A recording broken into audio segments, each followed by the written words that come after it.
आप सुन रहे हैं गुनाहों का देवता। आज आप इसका सुनेंगे भाग 42। अगर आपने पिछला भाग नहीं सुना है तो उसका लिंक डिस्क्रिप्शन बॉक्स में पड़ गया है, आप वहां जाकर सुन सकते हैं। मुझे वह दिन याद है, अच्छी तरह याद है चंदर, जब तुम्हारे प्यार ने हमको समेट लिया था कि मेरे लिए अपना व्यक्तित्व ही एक सपना बन गया था। लगता था कि सितारों का तेज भी इस एक चिंगारी के सामने फीकी है। लेकिन आज ये आग के फूल नहीं रहे। पहले मेरे एक झलक में तुम्हारे रोम रोम में सैकड़ों इच्छाओं की आधिया गरज उठती थी। आज तुम्हारी नसों का खून ठंडा है, तुम्हारी निगाहें पथराई हुई हैं और तुम इस तरह वासना मेरी ओर फेंक देते हो जैसे किसी पालतू बिल्ली को पावरोटी का टुकड़ा दे रहे हो। मैं जानती हूँ कि हम दोनों की संबंधों की सुरता अब खत्म हो गई है। अब तुम्हारे मन में महज एक तरस है, एक कृतज्ञता है।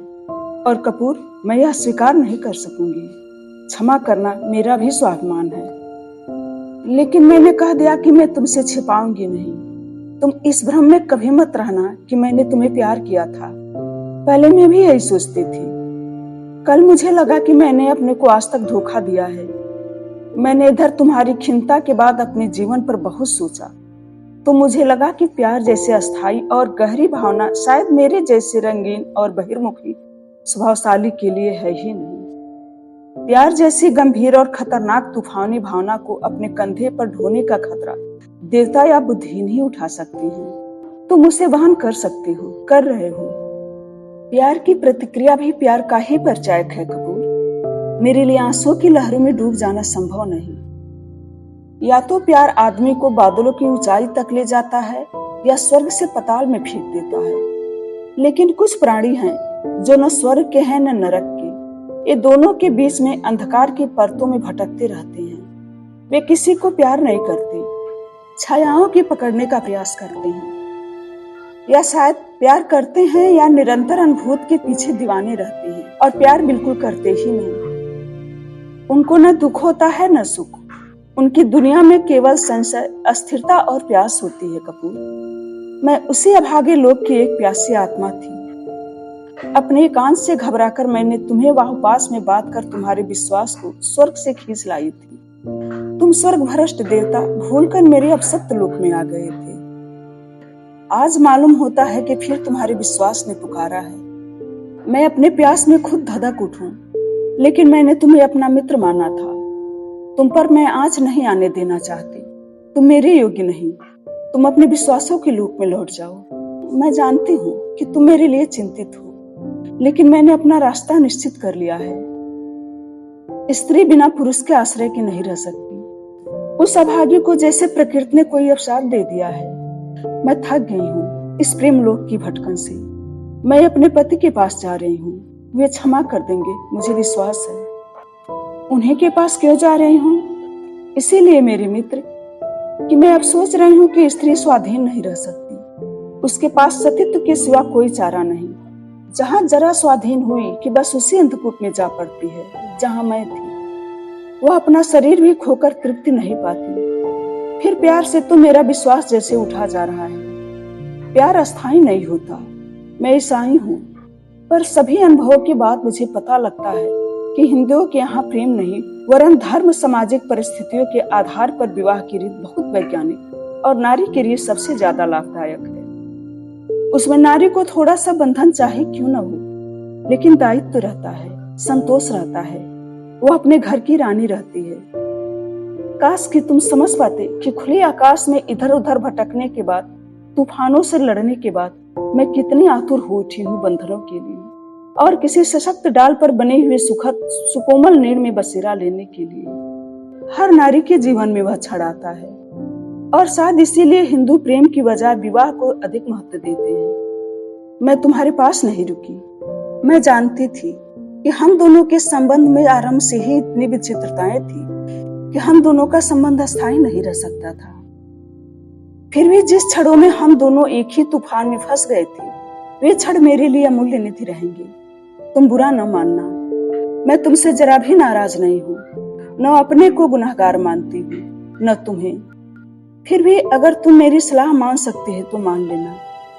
किसी अच्छी सी सीधी सादी हिंदू लड़की से अपना विवाह कर लेना। किसी बहुत बौद्धिक लड़की जो तुम्हें प्यार करने का दम भरती हो, उसके फंदे में न फंसना कपूर। मैं उम्र और अनुभव दोनों में तुमसे बड़ी हूँ। विवाह में भावना या आकर्षण अक्सर जहर बिखेर देता है। ब्याह करने के बाद 1 महीने के लिए अपनी पत्नी सहित मेरे पास जरूर आना कपूर। मैं उसे देखकर वह संतोष पा लूंगी जो हमारी सभ्यता ने हम अभागों से छीन लिया है। मैं अब साल भर तक तुमसे नहीं मिलूंगी।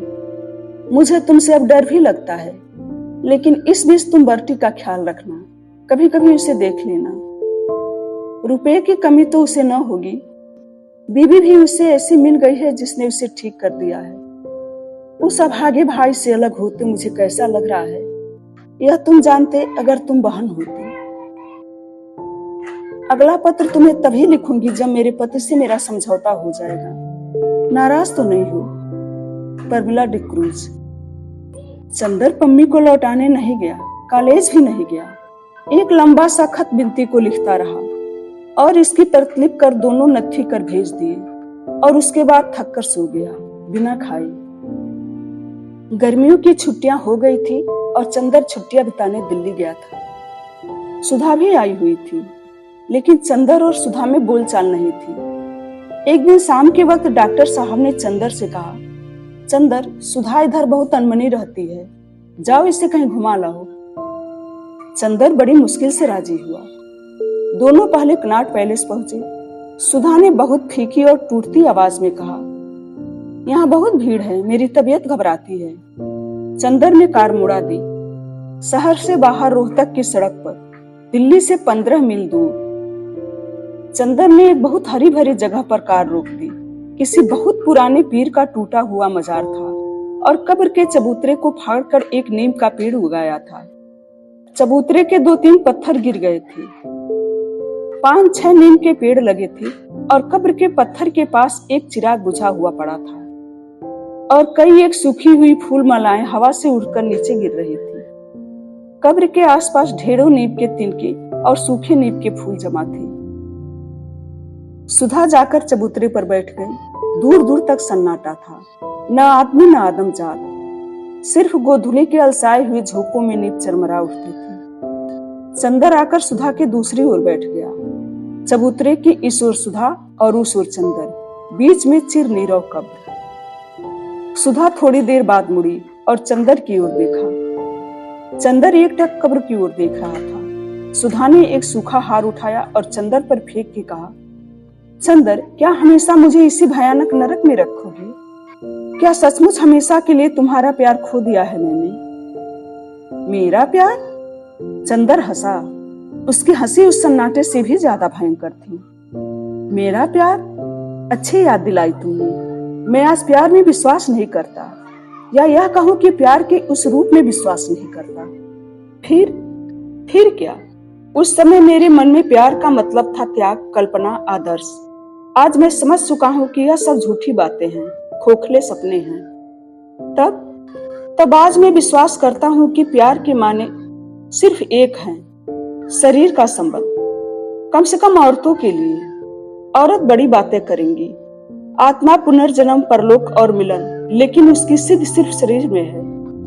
और वह अपने प्यार की मंजिल पार कर पुरुष को अंत में एक ही चीज देती है, अपना शरीर। मैं तो अब यह विश्वास करता हूँ सुधा, कि वही औरत मुझे प्यार करती है जो मुझे शरीर दे सकती है। बस, इसके अलावा प्यार का कोई रूप अब मेरे भाग में नहीं। चंदर की आंख में कुछ धड़क रहा था। सुधा उठी और चंदर के पास खड़ी हो गई। चंदर, तुम भी एक दिन ऐसे हो जाओगे, इसकी मुझे कभी उम्मीद नहीं थी। काश कि तुम समझ पाते कि, सुधा ने बहुत दर्द स्वर में कहा। स्नेह है। चंदर ठठाकर हंस पड़ा और उसने सुधा की ओर मुड़कर कहा, और अगर मैं उस स्नेह का प्रमाण मांगू तो? सुधा? दांत पीसकर चंदर बोला, अगर तुमसे तुम्हारा शरीर मांगू तो? चंदर! सुधा चीख कर पीछे हट गई। चंदर उठा और पागलों की तरह उसने सुधा को पकड़ लिया। यहाँ कोई नहीं है सिवा कब्र के। तुम क्या कर सकती हो? बहुत दिन से मन में एक आग सुलग रही है। आज तुम्हें बर्बाद कर दूं तो मन की नार की वेदना बुझ जाए। बोलो। उसने अपनी आंख की पिघली हुई आग सुधा की आंखों में भरकर कहा। सुधा क्षण भर सहमी पथराई दृष्टि से चंदर की ओर देखती रही। फिर सहसा शिथिल पड़ गई और बोली, चंदर, मैं किसी की पत्नी हूँ। यह जन्म उनका है, यह मांग का सिंदूर उनका है, यह शरीर का श्रृंगार उनका है। मुझे गला घोटकर मार डालो, मैंने तुम्हें बहुत तकलीफ दी है, लेकिन चंदर हंसा और सुधा को छोड़ दिया। मैं तुम्हें स्नेह करती हूँ, लेकिन यह जन्म उनका है, यह शरीर उनका है। क्या अंदाज है प्रवंचना की। जाओ सुधा, मैं तुमसे मजाक कर रहा था। तुम्हारे इस झूठे तन में रखा क्या है? सुधा अलग हटकर खड़ी हो गई। उसकी आंखों से चिंगारियां झरने लगी। चंदर, तुम जानवर हो गए। मैं आज कितनी शर्मिंदा हूँ। इसमें मेरा कसूर है चंदर। मैं अपने को दंड दूंगी चंदर। मैं मर जाऊंगी, लेकिन तुम्हें इंसान बनना होगा चंदर। और सुधा ने अपना सिर एक टूटे हुए खंभे पर पटक दिया। गुनाहों का देवता यही खत्म होता है। अगले वीडियो में फिर मिलेंगे। धन्यवाद।